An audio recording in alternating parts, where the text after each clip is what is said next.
దయాప్రాప్తురాలా, నీకు శుభము. ప్రభువు నీకు తోడయున్నాడు.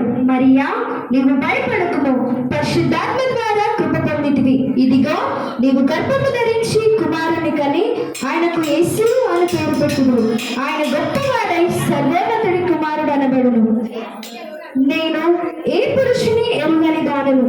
ఇది ఎలాగూ జరుగునో? పరిశుద్ధాత్మ నీ మీదకి వచ్చును, సర్వోన్నతుని శక్తి నిన్ను కన్నుకొను. గనుక పుట్టబోయే కుమారుడు పరిశుద్ధుడై దేవుని కుమారుడు అనబడును. ప్రభు దాసురాల, నీ మాట చొప్పున నాకు జరుగునుగాక.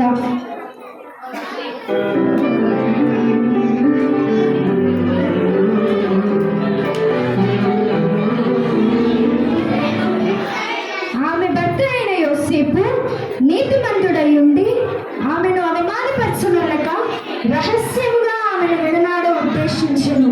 ఈ సంగతులను గురించి ఆలోచించుండగా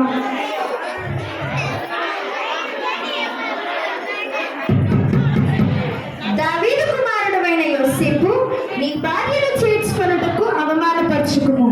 ఆమె గర్భము దాల్చినది, అది పరిశుద్ధాత్మ ద్వారా కలిగినది. ఆమె యొక్క కుమారుని